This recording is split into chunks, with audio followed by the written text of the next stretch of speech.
Hey everyone, Laszlo Montgomery again with another China History podcast. I discussed today's topic about 40 seconds back in the Tang Dynasty Part 1 episode, CHP 25. In today's CHP, I wanted to go back to this moment in the 7th century AD and zoom in on this bit of historical drama that went down at the Shenwu Gate in ancient Chang'an.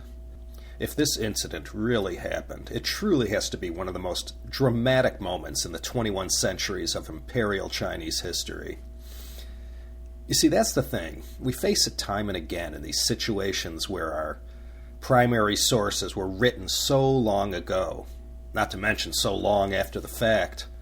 And the way they did things in China, it was always the succeeding dynasty that would write the official history of the preceding one. Then it was common knowledge that the court historians would invariably spin the history in such a way as to provide the highest degree of legitimacy to their new dynasty. That's how it worked. Who do you praise and who do you blame? It was always the new dynasty that delivered that judgment. With China, it truly was often the case of history being written by the victors. We read about everything in all these ancient histories, and truthfully, it's hard to know for sure the degree of accuracy of what you're reading. In the end, it's left to the archaeologists to go validate what's been passed down to us in these official histories. The story of the Shang oracle bones, I guess, is a good example of that. So when you are left with nothing except the texts, some of them canonized in the 24 official histories, the Arshisi, you can't quite accept the written history as gospel. If you recall from a few episodes ago, number 126, we covered the life of Ye Lu Aboji, founder of the Liao Dynasty.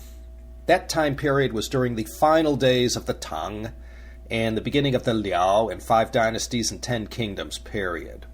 Today, instead of the end of the Tang, we look at the beginning. This would be the last years of the Sui and the lead up to and beginning of the Tang Dynasty. Again, some of this is just rehash of episode 25, but it doesn't hurt to hear it again and to emphasize this spectacular event, this Shenwu Manzhibian, the incident at Shenwu Gate. As a time reference, this period we look at today was the very same time period that the Prophet Muhammad lived in. The Prophet lived from 570 to 632. That's when today's whole story takes place. When the incident goes down on July 2nd, 626 AD, the Hijra had just happened 4 years prior, and the Byzantine Empire was never going to be the same again. At this time, in the early 7th century, the world population was only about 200 million. Also around this time, late 6th, early 7th century, the city of Guangzhou, yes, LA's very own sister city. This city, with its strategic location on the Pearl River, was just beginning its history as China's greatest seaport and window to the world. For everything we know about the early Tang Dynasty, and certainly about today's topic, the incident at Shenwu Gate, we have a few basic sources that describe everything that happened. The biggest one, perhaps, is the Zizhi Tongjian, or the Comprehensive Mirror to Aid in Government. This work, considered by many to be the second most important historic work in China after Sima Qian's Shiji, or Records of the Grand Historian, was published in 1084, more than a century into the Northern Song dynasty. The one primarily responsible for producing this work was Sima Guang. Sima Guang, some of you might recall from CHP episode 71, covering the life of Ouyang Xiu. I mentioned this great historian, Sima Guang, no relation to Sima Qian. He was a player in the conservative faction during the reign of the Shenzong Emperor. He was the bête noire of the reformer Wang Anshi. Sima Guang is credited with directing this epic work that covered the history of 16 dynasties, 1,400 years in all. There were more than 3 million characters that were written down in 294 volumes. 81 of these 294 volumes deals with the Tang Dynasty. That's more than a quarter of this work. So when it comes to the Tang Dynasty, the Zizhi Tongjian is always the go-to source. Another work that tells the story is the Tang Huiyao, the Institutional History of the Tang. This, too, was written during the very first years of the Northern Song and was commissioned by Zhao Kuangyin himself after he became the Taizu Emperor. This one covers the history of the Tang in 100 volumes and 514 sections. The writer was Wang Pu, and he built on previous works concerning the Tang history. Then there's the Book of Tang, the Tang Shu, and the new Book of Tang, the Xin Tang Shu. After the second one came out in 1060, the Book of Tang became known as the Old Book of Tang to differentiate it from the new one. The Old Book of Tang really was the first dynastic history that was produced from actual court documents and served as a kind of template for subsequent official histories. It was completed in 954 during the later Jin, the third of the 5 dynasties in the north that followed the collapse of the Tang in 907. There's also a 5th work called the Tongdian, or Comprehensive Statutes, that was completed in 801 during the Tang Emperor Dezong's reign. So these 5, the Zizhi Tongjian, Tang Huiyao, the Old and New Books of Tang, and the Tongdian, plus other lesser-known works that gave us all we know about these earliest years of the Tang Dynasty. Let's look at some of the starring characters from today's episode. The star, of course, is none other than Li Shimin himself, who we remember as Tang Taizong, the Taizong Emperor. He often tops the list of greatest emperors of China, although not everyone sees it this way. The other star is Li Shimin's father, Li Yuan. The 2 co-stars in this drama are the other 2 sons of Li Yuan. This was the oldest son, the crown prince, Li Jiancheng, and the youngest son, the prince of Qi, Li Yuanji. There was a 4th son, Li Zhiyun, from a concubine, but he died early in the fight against the Sui. There was also a daughter, the Princess Pingyang Gongzhu, who also was quite a military leader in her own right, leading the Niangzi Jun to many victories. The Niangzi Jun means the army of women. A future podcast, perhaps. All of these children, except Li Zhiyun, as I said, came from one mother. She was the Lady Dou, also known as Duchess Dou. She was of mixed-race heritage herself, coming from some Turkic bloodlines. There's also a whole supporting cast of characters, and we'll get to them one by one. The story begins in the dying days of the Sui dynasty. The Sui wasn't terribly long-lasting, and there were only 2 emperors, Sui Wendi and his son Sui Yangdi, known as Emperor Yang. He started off good, but degraded into one of the most venal, violent, and sadistic emperors of all time. I won't get into any details for now. We'll come back another day and cover this emperor's life in detail. The fortunes for the Li family of the Tang Dynasty began during the Southern and Northern Dynasties period. Now, I'm going to throw a lot of Li's at you right now. The founder of the Tang was Li Yuan. His grandfather was Li Hu. Li Hu was one of the so-called Ba Zhu Guo, or 8 pillars of the Western Wei state. These 8 generals, including Li Hu, were associated with Yu Wentai, who founded the Western Wei. That was one of the northern dynasties during the Nanbei Chao period. Li Hu lived during the Western Wei and into the northern Zhou, where he was made the Duke of Tang in 558. And it was this title that his grandson Li Yuan inherited in 572 when he was 7. And it was this title that Li Yuan used as his dynasty name, the Tang. But it didn't start with Li Hu. This Li Hu, grandfather of Li Yuan, himself had a grandfather named Li Shi and a father, Li Tianxi, both of whom were prominent military commanders under the Northern Way. The Northern Way preceded the Western Way. Go check out CHP 23 again if you need to refresh your memory of this period. The Tang records also claim that Li Shi's great-grandfather was Li Song, the founder of the Western Liang, and that Li Hu's family was thus descended from the prominent northwestern Li clan of Longxi. The Western Liang was one of the 16 kingdoms that sprouted up after the end of the Western Qin dynasty. Perhaps you might recall all of these dynasties. We discussed them all in past CHP episodes. I realize there's a lot of details to digest trying to sort them all out. As usual, I listed everyone and everyone on the webpage for this episode at ChinaHistoryPodcast.com. So the Tang rulers had a pretty halfway decent pedigree to them that offered a good amount of legitimacy to their dynasty. Tang Taizong, that is, Li Shimin, he was descended from military aristocracy on his father's side, as well as some mixed Chinese Tuoba, Turkic aristocracy from his mother's side, the Duchess Do. The Lis who founded the Tang were not commoners, like the Han and Song dynasty founders Liu Bang and Zhao Kuangyin. They were nobles, they were managerial. 2 of the 5 main works I mentioned were written in a way that depicted Li Shimin as the one doing all the heavy lifting as far as winning the key battles went.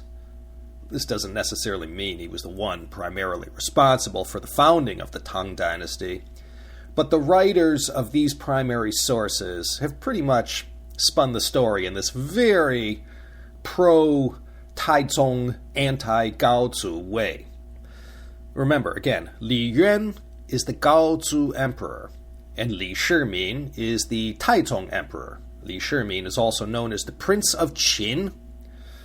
I know this is confusing, so many different names and titles for each of these guys. So let's just dive in and accept everything at face value as far as this extraordinary general, leader, conqueror, and dynasty co-founder is concerned.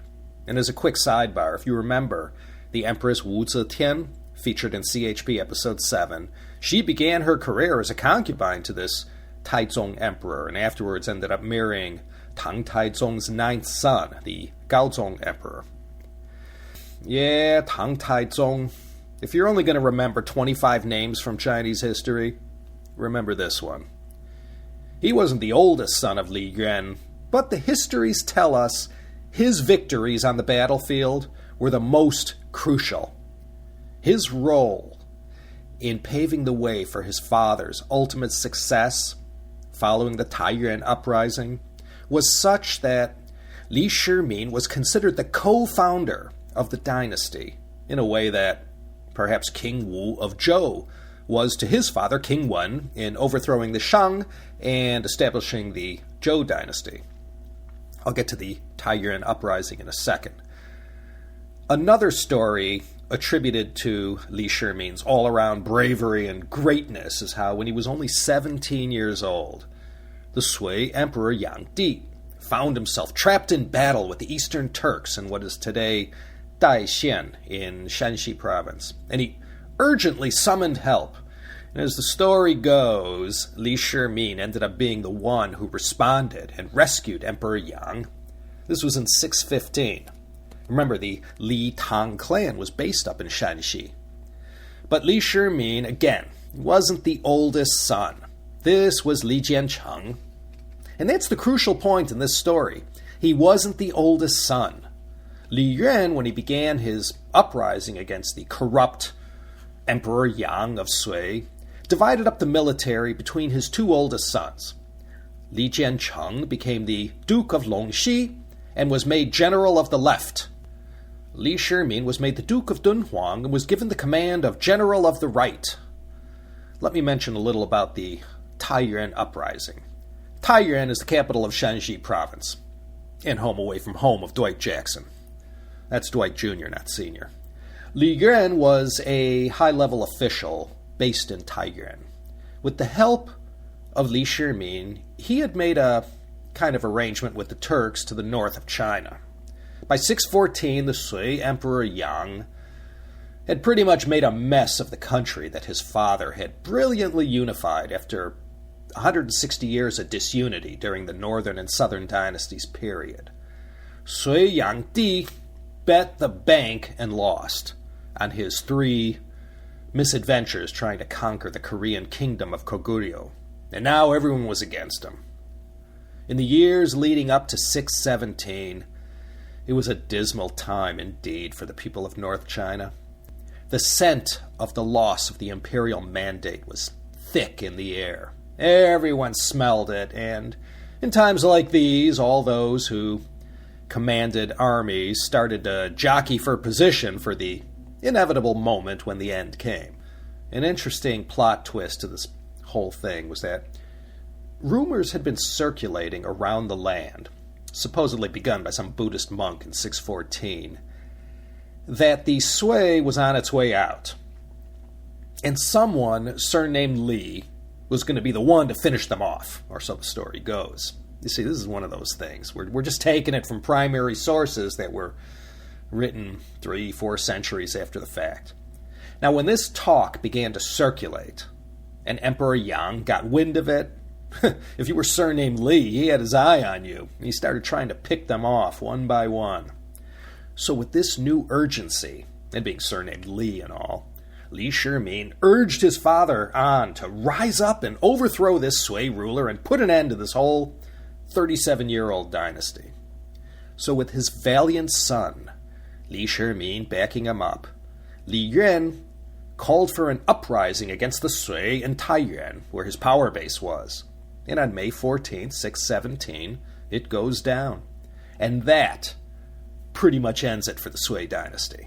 7 months later, on December 12th, 617, Li Yuan captured Chang'an, his daughter, the Princess Pingyang, also contributing to the victory with her army of women. But rather than declare himself emperor, he demoted Emperor Yang, who had fled to Yangzhou before he could be captured. Li Yuan made Sui Yangdi the new retired emperor, and he put a puppet emperor on the Sui throne and ruled through him as Prince of Tang. A few months later, the retired Emperor Yang of Sui was tracked down and killed. And upon hearing this, Li Yuan, the Prince of Tang, pushed this puppet emperor out of the way, and in 618, the Tang Dynasty was founded, and the Wu De era was proclaimed. Here is sort of where the histories passed down to us begin to diverge. There are histories that are altogether pro-Li Shimin and say he picked up the ball and handled everything. That his father, Li Yuan, now Emperor Gaozu, was indecisive, weak, and overly conservative, and that Li Shimin had to do everything. The new Book of Tang and the Zizhi Tongjian both mention that the Taiyuan uprising was all Li Shimin's idea.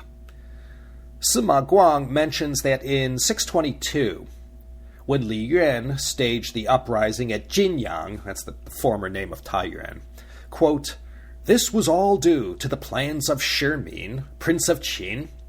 The emperor," he's referring to Tang Gaozu, "said to Shimin, 'If this affair is successful, then the winning of the empire is all owing to you, and it would be appropriate to make you the crown prince.' Shimin bowed and respectfully declined. When he, Gaozu, became the Prince of Tang, the military commanders and staff assistants also petitioned to have Shimin raised to crown prince. The emperor wanted to install him, but Shimin strongly refused, and so, meaning Gaozu, went no further." And so Sima Guang continued, quote, "Crown Prince Jiancheng by nature was liberal and easygoing, delighting in wine and women, and hunts in the field. And Yuanji, Prince of Qi, had many faults and flaws. Neither was favored by the emperor. Shimin's deeds and fame increased by the day, and the emperor often had the intention of using him to replace Jiancheng. Jiancheng inwardly felt insecure, and so with Yuanji plotted together both hoping to bring about Shimin's downfall, and each pledging himself to the other as an ally. And in this lies the root of the incident at Xuanwu Gate. Another example of a very pro-Li Shimin excerpt taken from the histories, maybe or maybe not goes overboard with their description of his victories. It goes like this, quote, Taizong, clad in gold armor, led an array of 10,000 cavalry horses wearing iron armor and 30,000 armored soldiers, accompanied by music bands in front and the rear, to present to the ancestral temple the two captured contenders and the Sui dynasty vessels and chariots. They're referring to the rebel generals Liu Ta and Dou Jiande. Gaozu was thrilled and granted the Prince of Qin the ritual rites regarding the procession and wine drinking. Gaozu did not think that all the old official titles could match his extraordinary achievements, and therefore created separate titles to honor his exceptional virtue. In the 10th moon, the Prince of Qin was given titles above all other royal princes. You see, when they took over and founded the Tang in 618, there were still 6 bloody years of battle to go before all rivals were put down. There were the warlords Xueju in the northwest, Dou Jiande to the northeast, Li Mi east of Luoyang, and Yuan Huaji in Jiangdu, next to Yangzhou in Jiangsu. If you're a fan of Chinese military history, this time in the early 7th century in China is just chock full of tales of these bloody battles fought between all the contenders for ultimate power in China. But in 624, after the last of them had been put down, and the Lis had settled everything, and their dynasty was now secure, the main thing that had to be worked out was the succession issue. From the time that Li Yuan declared the founding of the Tang Dynasty, everyone was preoccupied with getting rid of their enemies. Now it was over, and everyone knew there was going to be some sort of power struggle at the imperial court that was going to end badly for someone. Li Jiancheng may very well have been the eldest son and had been made the crown prince, but too many believed that the better choice for emperor would be Li Shimin. He had exhibited the best leadership qualities by far, especially in defeating Tang enemies and cutting deals with the Eastern Turks and keeping them at bay in the north. And besides, Li Yuan himself had made it known, although not officially, that he preferred Li Shimin too, and was just following the custom of primogeniture in making Li Jiancheng the crown prince. The proxies for the two contending brothers at the imperial court got in on the act as well, always whispering in the Gaozu emperor's ear about, the brashness and disloyalty of this brother and that brother. And the emperor didn't know who to believe. So all this is the setup to the incident at Shenwu Gate. After putting down two of the biggest threats to the Tang, which was Dou Jiande and Liu Ta in 621, Li Shimin was never looking better. This further stoked the ovens of jealousy and mistrust between Li Shimin and his two brothers.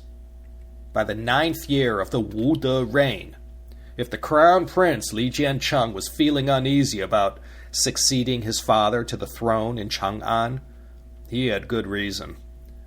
Li Jiancheng had actually performed admirably during this early period when the Tang was trying to steady itself and step into the shoes of the Sui rulers. During this period when Li Shimin was based in Luoyang, winning all these accolades, Li Jiancheng was up in the north, commanding the garrison up there, defending the area from the Turks. The Xuanwu Gate incident basically was a good old-fashioned palace coup. There are a few versions of how all this went down that day. Li Shimin was backed up by 6 of his closest men. These were Zhang Sunwu Ji, Yu Chijingde, Fang Xuanling, Du Ruhui, Yu Wen Shiji, and Gao Shilian. You might have noticed 3 of these names have compound surnames. Xuanwu Ji, surnamed Zhang Sun, would become Li Shimin's brother-in-law. This surname, Zhang Sun, was an old Xianbei surname. The Xianbei were Mongols. Yuan Ji was another one. Yuan was another Xianbei surname. Yuan Ji was a holdover from the Sui dynasty who threw in his lot with the Lis, serving Li Yuan first before serving Li Shimin during his reign as Tang Taizong.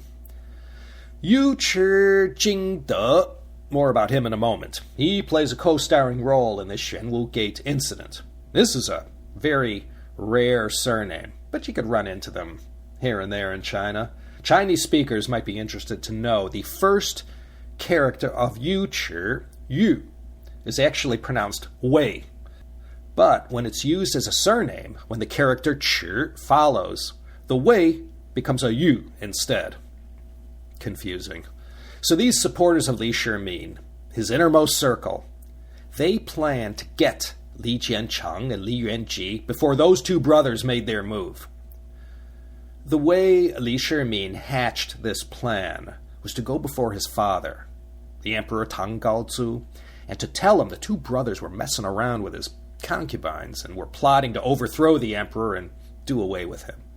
This is the kind of stuff they did, these brothers. Whenever they'd get the chance, they would lobby the old man to get rid of the other brother who was allegedly up to no good.